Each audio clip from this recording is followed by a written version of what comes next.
Galus akka dubbifannu dubbii jireenya akka lallabsinu karaa kanaa dubbiinsa gayaa marti nu haa himu wangeela nagayaa bakka deemnu hundatti akka nirraanfanne kaayoo kenna bakka deemnu hundatti akka nirraanfanne kaayoo kenna rakkinis yoo dhufe akka hin waaqanne dhugaadhaana ganamaaf galgala isa taadiyaan nu eeggoo kenna.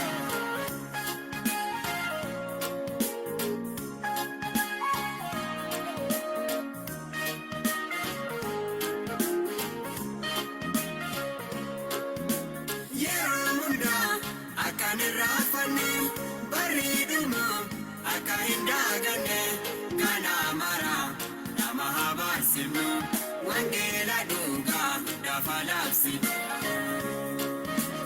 bakka deemnu hundatti akka nirraanfanne kaayoo kenna bakka deemnu hundatti akka nirraanfanne kaayoo kenna rakkinis yoo dhufe akka hin waaqanne dhugaadhaana ganamaaf galgala isa taadiyaan nu eeggoo kenna.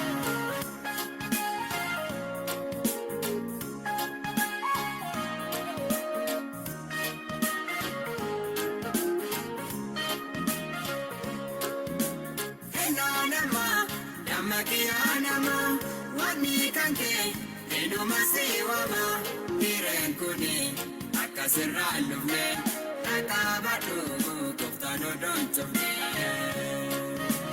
bakka deemnu hundatti akka nirraanfanne kaayoo kenna bakka deemnu hundatti akka nirraanfanne kaayoo kenna rakkinis yoo dhufe akka hin waaqanne dhugaadhaana ganamaaf galgala isa taadiyaan nu eeggoo kenna. Tole, nageenyi faraarri Waaqayyoo lafa jirtanitti hunduma keessaniif waa baay'atu jechaa akkam jirtu, akkam turtan. Waaqa keenya guddaa goonee gaarii goonee galateeffannaa kunuunsa eegumsa jaalalaa inni nu godheef.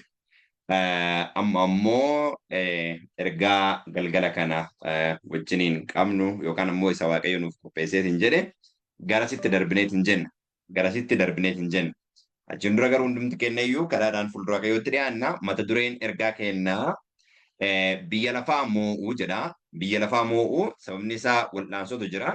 Barumsa keessa jirru keessatti biyya lafaa moo'uu mata duree jedhu kana kutaa lamaan laallaa. Haadha kutaa tokkoffaa isaa laallaa. Borammoo kutaa lammaffaa isaatiin walitti deebineetiin jenna. Kanaaf mee hundumti keenya iyyuu ergaa waaqarraa nu dhufe isa macaafa qulqulluurraa dhageeffachuu keenya dura karaadhaan fuuldura Waaqayyootti jilbeeffanneetiin jenna. Achiin booddee sagantaa keenyatti fufna. Karaadhaan fuuldura Waaqayyootti isaa jilbeeffannu. Guddaa si galateeffannaa ulfina addaan fo'ame siif dhiyeessina Waaqayyo abbaa keenya. Jaalala addaan nu jaallattee harka kee nurra qabdee jiraachuu keenya karaa ilma kee mirkaneessite. Waan dubbannu hin qabnu olmaa jaalala keef maqaa ilma kee maqaa gooftaa Kiristoositiin galanni siif haa ta'u. Ammallee arraba keenya sammuu keenya ati dibi dibata dhugaa hafuura keetiitiin hafuurri keenya hafuura kee wajjin walii galee kaayyoo ergaa keeti kaayyoo dubbii galgala kana dubbifannu eeruu isaa maqaadhaan beekuu caalaa jireenyaan akka jiraannuuf yeroo isa xumuraa kana keessatti qulqullu qophii xumuraa akka goonu kuma abboota keenya yaadatte galgala kanatti nu yaadachuun jaalala kee haa ta'u.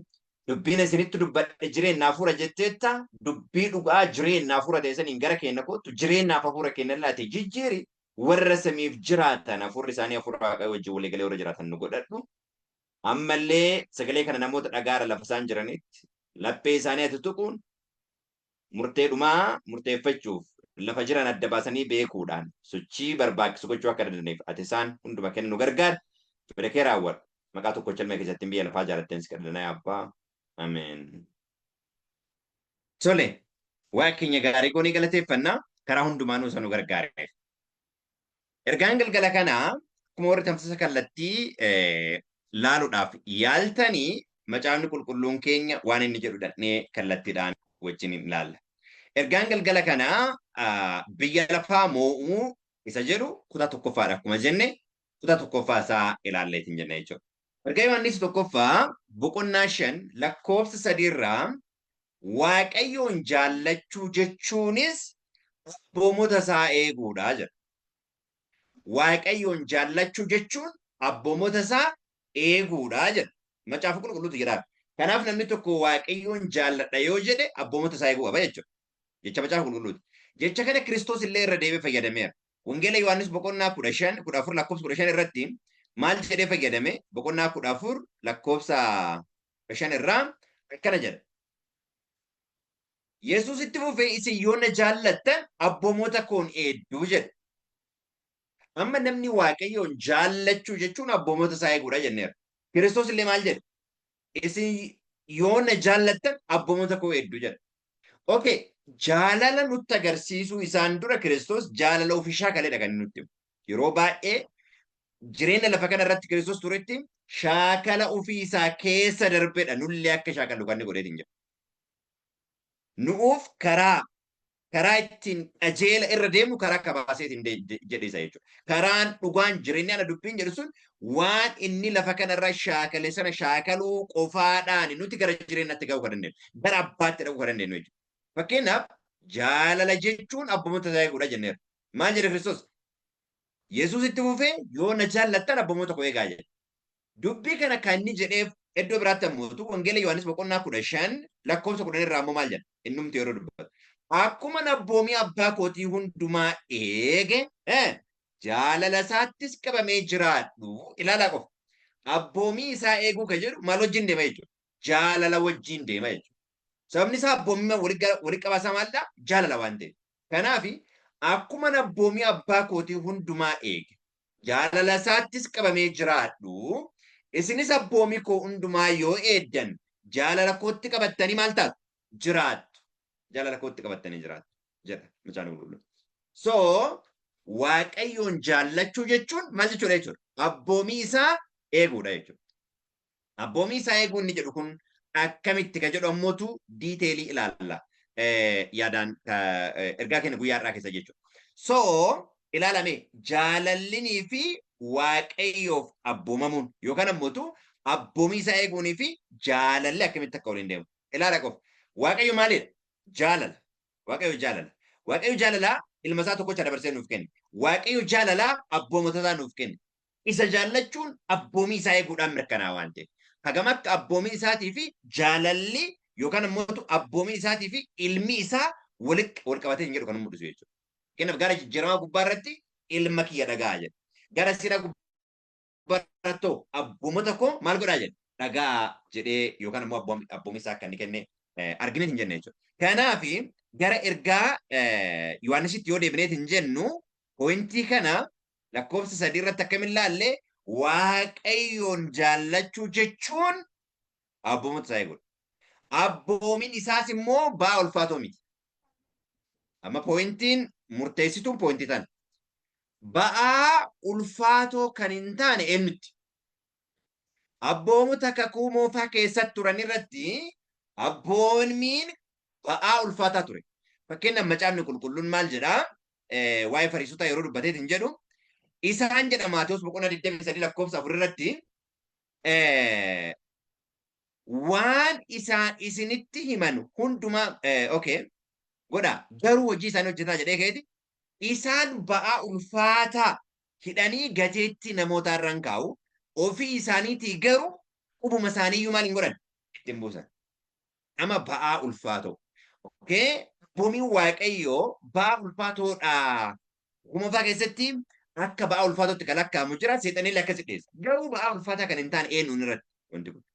Ba'aa ulfaataa hin taane eenyuun irratti. Ergaan Yohaannisii guyyaa irraa kana diiteelii goonee ilaalleet hin jenne jechuudha. Abboomni isaas ammoo maalidhaa miti? Baay'ee ulfaatoo miti. Akkamitti? Fakkeenyaaf macaafni qulqulluun Maatewos boqonnaa 11 irratti maal jedha? Maatewos boqonnaa 11 irratti 28 irratti maal jedhaayu? Yesuus itti dabalee isin warri itti dhamaatanii dadhabdan ba'aan isinitti ulfaatu hundinuu gara kootti maal godhaa? Koottaa. An boqonnaa isiniif kenna. Boqonnaa isiniif kenna gaaf jedhaaru cumadhoo dhiisaatii bakka lafa buusaatii kanaan booddee womaa wanti tokko ittiin gootan hin jiru. Kan namoonni jedhanii miti. Namoonni yeroo baay'ee itti kanaan barsiisu jechuudha. Bakka womaa gochuun hin barbaachisu xumurteettaa yaada jedhu yeroo baay'ee dhiyeessa. Yesus garuu maal jedhaa? Ba'aan keessan kasinitti ulfaate gara kootti koottaati boqonnaa argattu garuu waan biraa baadhadhaa jedhaa. What is that? Wanjoo koo fudhaatii baadhaa. Anarraa baraa. Anoo garraamiidhaa kan gad of deebisan. Kanaaf abboomota waaqayyoo wajjin jireenya keenya walii galuu fi garraamummaan gad of deebisuun baay'ee gaariidha. Kiristoosiin bira turuun isarraa baruun jechuudha. Kanatti taasisee maal jedha? Gad of deebisaa boqonnaa lubbuu keessanis maal gootiin argattu? Boqonnaa qaamaa qofaa miti. Boqonnaa lubbuun argattu. Wanjoon koo nama hin dhibu. Ba'aan namni anaaf jedhee baatu salphaadha jedha. Okay. Ba'aa garaagarummaatu jira malee ba'aa lafa keettee miti. Garaagarummaatu jira. Jalqaba ka baadhatte isa ba'aa sitti ta'udha. Isa filannoo keetiin isa kophaa keetiin. Amma garuu ba'aan ati baadhattu isa jaalalaati. Isa kan Kiristoositi jechuudha. Kiristoositti qabattee isa wajjin jiraachuudhaan. Karaa biraatiin isa irraa baruudhaan abboomii isaa eeguudhaan jechuudha. Kiristoos maal jedhaa? Akkuma abboomii abbaa kootii eege jaalala isaatti qabamee jiraadhuudha kan jedhaa. Akkuma abboomii abbaa kootii eege jaalala isaatti qabadhee jira. Isinis yoo na yaalattan abboomota koo eegaa. Isinis ammotu jaalala koo yookaan ammotu abboomii koo yoo eddan jaalala kootti qabattanii jiraattuudha. Amma isa qabatanii jiraachuu pooyintiin jedhu kun pooyintii baay'ee murteessaadha jechuudha. Pooyintii baay'ee murteessaadha jechuudha. Kanaafi ana qabattanii jiraattanii kan inni jedheetiin jedhe isa kana irratti jechuudha. Kanaafi wanjoo koo baadhadhaa jedha. Fakkeenyaaf Phaawulos wangeela yoo lallabuu baadhee anaaf wayyoo jedha. Maal jedhaa? Wangeela yoo lallabuu baadhee anaaf wayyoo jedha. Anaaf wayyoo jedheetiin jedhe jechuudha. Argitanii wangeela lallabuun tariitii maallaqaaf fedha dhuunfaa isaatti fiduu hin taane waan fayyeef akka inni kaleessa dheengadda namoota biratti beekamuudhaaf beekamtii argachuudhaaf godhuu fi inni amma godhu garagaraa jechuudha.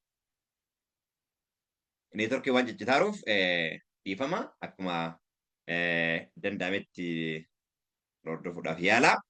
So isa kanadha jechuudha. Lakkoofsa afur irratti pooyintiin jiru ergaan amma laalaarru wajjin kutaa mata duree kennaa kallattiidhaan kan wal qabatu ergaa Yohaannis 1:5 lakkoofsa afuridha. Kan kutaadha. Sababiin namni mucaa waaqayyoo ta'e hundinuu biyya lafaa moo'uuf ba'aa ulfaatoo ittiin ta'anii jira. Ba'aa ulfaatoo kan hin taane warra mucaa waaqayyoo ta'an isarraa warra dhalatan qofarratti. Isaanitti ba'aa ulfaatoo miti. Sababni isaa ba'aa ofii isaanii lafa kaa'anii kan Kiristoosii baadhataniira waan ta'eef. Yookaan ammoo Kiristoosii wajjin walii galanii baadhataniira waan ta'eef. Argitanii wanjoo koo baadhaa kanarraa biraa gaafa jedhu gara tokkocha anin ta'a isin immoo gara kaaniin seenaadha karaa biraati. Bilisa baatee gadhiifamtee deemta miti jedha. Na bira turuu qabdaadha. Pirinsipilii ansii kennu keessa turuu qabdaadha. Baay'ee akka kumoofaa keessatti illee waaqayyo qajeelfama dhala namaatiif kenna. Abboomii dhala namaatiif kenna. Maal jedha Phaawulos? Roomii boqonnaa 8 irratti especially naannoo lakkoofsa 3 irratti abboomiin waaqayyo inni qulqulluun sababii nama foonii dadhabaatiif hojii hojjechuu dadhabee jira. Sababii maaliiti? Ilaala sababii inni hojii dadhabeef. Abboomichi ofii isaati rakkina qabaateeti miti. Roomee boqonnaa 8 lakkoofsa 3 irraa sababii nama fooniitiif seerri hojii isaa hojjechuu dadhabe. Waaqayyo ilma ofii isaatii ergee cubbuu isa nama foonii keessatti faradee ilmi isaa kun foon isa namni cubbamaan uffatee cubbuu balleessuudhaaf dhufe jedha. Foon isa namni cubbamaan uffatee cubbuu balleessaa dhufe. Kanaaf abboomii waaqayyo irraa miti rakkinni jiru. Rakkinni namarra jira. Namni kaleessa dhuunfaa ofiititti kophaa ta'eeti abboomii waaqayyo yookaan wanjoo isaa baadhachuudhaaf yaalu amma ammoo Kiristoosii wajjin ta'e baadhata jechuudha. Argitanii? Amma ammoo Kiristoosii wajjin ta'e baadhata. Kiristoos ba'aan keessan kan itti ulfaate gara kootti koottaati anarraa baraa boqonnaa argattu erga jedhee kan booda wanjoo koo baadhadha. Wanjoon koo jedha. Ba'aa ulfaatoo miti. Ba'aa ulfaatoo miti. Inni inni anaaf jedhee baadhatudha jedha. Ilaala pointii kana roganna ilaala. Amma gad ergaa Yohaannisitti isin deebisa. Ergaa Yohaannisitti isin haa deebisu. Ergaa Yohaannis boqonnaa 5 lakkoofsa 4 irratti sababii namni mucaa waaqayyoo ta'e hundinuu biyya lafaa maal godhuuf moo'uuf ba'aa ulfaatoo itti hin ta'anii. Humni ittiin biyya lafaa mo'amu kunis maalidha jedha? Amantii keenyaa jedha. Isa pointii kana borutti deebina. Lakkoofsa 5 wajji wal bira qabne borutti deebina. Ammatti garuu maaliif ba'aa ulfaatoo hin taane? Ba'aan ulfaatoo warri hin taanee fi sababii namni mucaa waaqayyoo ta'u hundinuu biyya lafaa maal godhuuf moo'uuf. Ilaalaa qofa. Warra mucaa waaqayyoo ta'eef ba'ichi ba'aa salphaadha malee addunyaa fi miti. Yookaan namoota akkasumaan Kiristoos hin duukaa deemne jedhanii miti. Warra itti maxxanii mucaa isaa ta'aniif. Mucaa isaa ta'uudhaaf immoo Roomee boqonnaa 8 lakkoofsa 14 irraa warri hafuura waaqayyootiin geggeeffaman hundinuu ilmaan waaqayyooti jedha. Amma warri maali jedha? Warri hafuura waaqayyootiin geggeeffaman hundinuu ilmaan waaqayyooti. Ba'aan kun kan ba'aa ulfaatoo ittiin taane warra ijoollee waaqayyoo ta'an qofa irratti. Gara biraatiin warra isarra maal ta'an dhalatan qofadha jechuudha. Ilaalaa qofa. Amma warri hafuura waaqayyootiin geggeeffaman ilmaan waaqayyooti erga jedhee kan booddee hafuurichi asitti hafuura waaqayyoo jedhame kun hafuurichis isin fudhattan yookaan hafuura waaqayyoo ni jedhame kun hafuura ilmummaatti guddifamuti malee hafuura garbummaa isa sodaa ijatti isin deebisu miti.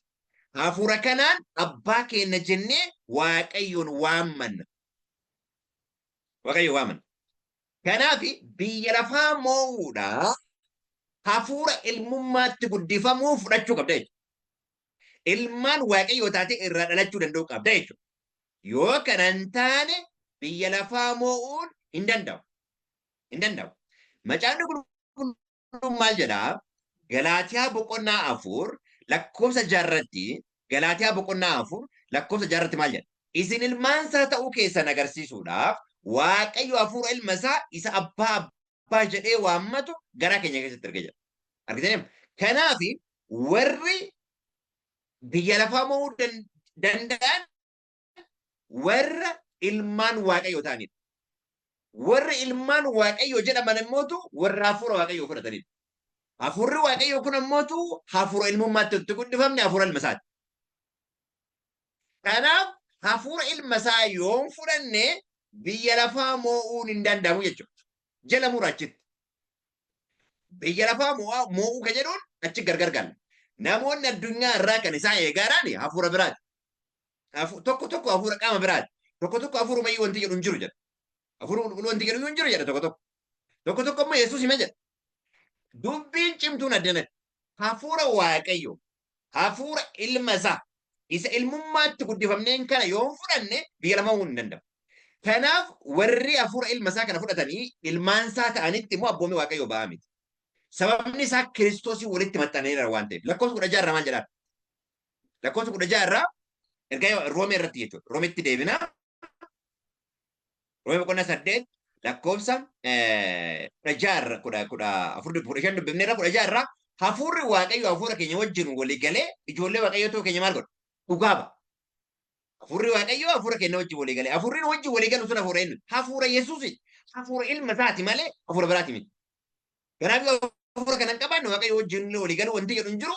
Waaqayyoon wajjin hin galle taanaan immootu biyya lafaa mo'achuu wanti jedhu hin jiru. Biyya lafaa mo'annu taanaan immootu Kiristoositti gargar baaneerra jechuudha. Ilaala poointii isaa. Kanaaf maal jedha? Nuyi ijoollee waaqayyo argataana jedha gubbaarra ilaala. Warra waan hundumaa argatan hin taane. Waan kana hundumaa waaqayyo biraa argan. Maddi isaa waaqayyoodha. Kiristoos wajjin erga dhiphannee isa wajjin immoo ulfaachuudhaan waan Kiristoos argatu hundumaan arganna jedha. Dubbimmaan waan hundumaa arganna jedhu kun waan Kiristoos argatu qofadha kan argan. Sababni isaa hafuurri fudhanne hafuura isaati. Biyya lafaa kan mo'e isa wajjin taaneetu nullee biyya lafaa mo'uu kan dandeenyu jechuudha. Kanaaf Kiristoos maal jedha? Akkuma mo'ee abbaa koo wajjin teessoo isaa irra taa'e inni mo'e ana wajjin maal godha jedha? Teessoo koo irra taa'aa jedheetiin jedha jechuudha. Waa'ee kana yeroo dubbatu Wangeela Yohaannis boqonnaa 16 irratti waan tokko dubbata. Wangeela Yohaannis boqonnaa 16 irratti lakkoofsa naannoo dhumaa irratti yeroon isinitti kophaatti na dhiiftanii gara mana keessaniitti bittinnooftaniin dhufa. Ammumayyuu immoo ga'eera. Ani garuu kophaa koo miti abbaan na wajjin jira jedha. Pooyintii moo'ichaa icciita moo'insaati qofa yaada. Abbaan na wajjin jira. Akkamitti? Hafuura isaatiin ilaala qofa. Anatti qabamtanii nagaa akka qabaattaniif an kana hundumaa isinitti hime. Biyya lafaatti rakkina qabdu garuu jabaadhaa. An biyya lafaa moo'eera. Anatti qabamtanii jedha. Isatti qabamuun maal ta'udha? Ilmaan isaa ta'udha obboloota. Ilmaan isaa ta'udha.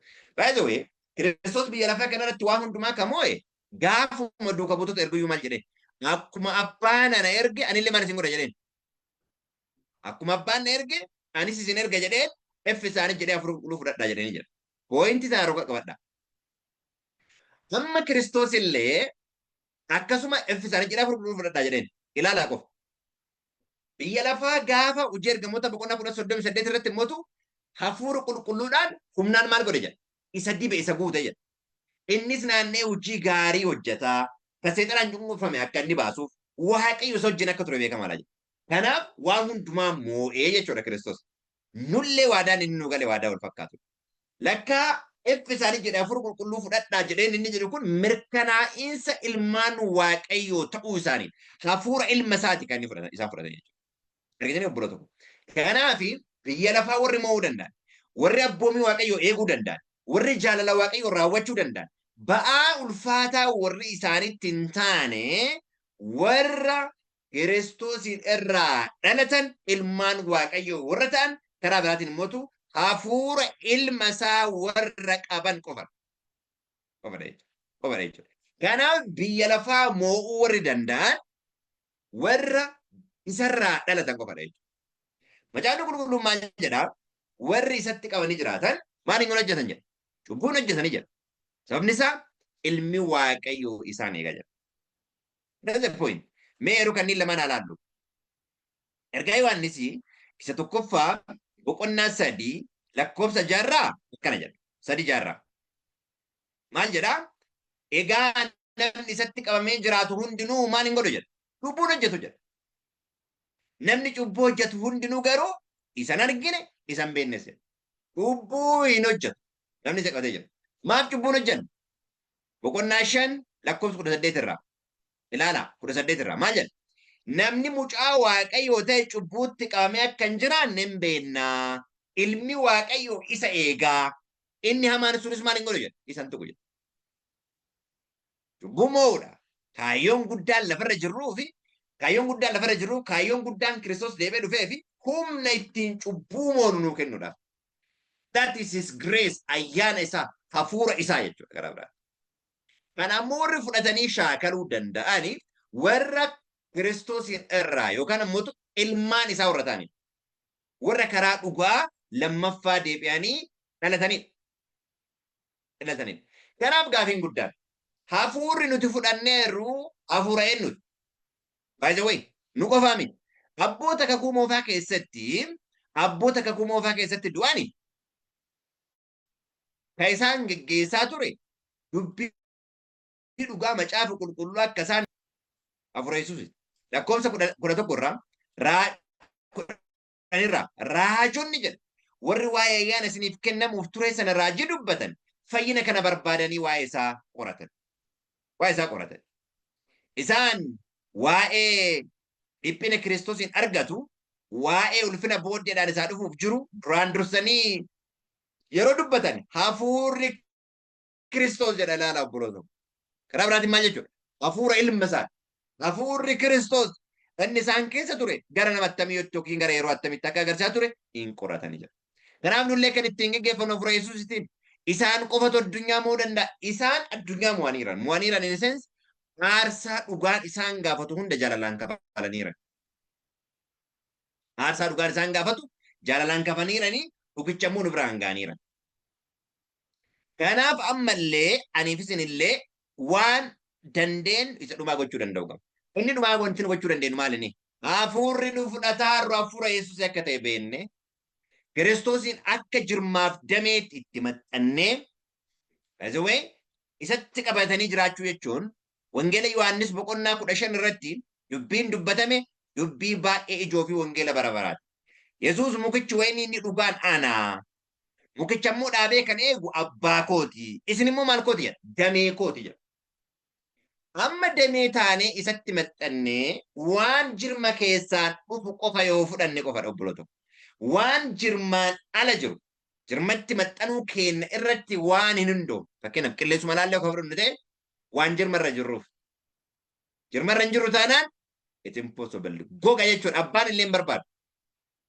By the way, damee jirmarraa cabe abbaaf illee faayidaa inni buusu hin jiru yoo ibidda gubachuu ta'e alatti. Abbaan ija naa godhata jedhee kan inni eegu damee maalirra jiru? Jirmarra jiru. Kanaaf jirma keessaan waan dhufu hundumaa fudhachuudhaan jechuudha. Fudhachuudhaan jechuudha. Kanaaf mee hundumti keenya iyyuu amma dhaabannee of ilaallu. Hundumti keenya iyyuu dhaabannee of ilaallu. Eenyutti maxxanneerra? Eenyutti qabamneerra?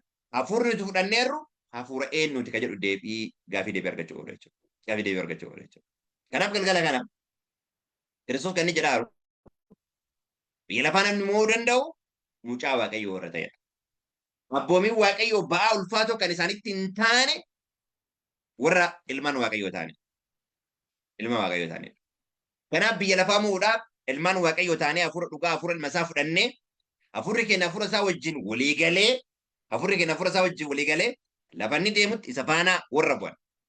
Waa'ee warra 144 yeroo dubbatu lafa walitti dhaqutti isa duukaa kan maal godhan jedha. Isa duukaa kan bu'anidha. Yaadni Kiristoos keessa ture kun isin keessaa haa turu pirinsipilii jedhu warra deemanii jechuudha. Kanaaf ergaa kanatti qabannee warra dhugaa hafuuraan isaaf sagadan akka ta'an Waaqayyo hunduma keenya iyyuu nu haa gargaaru.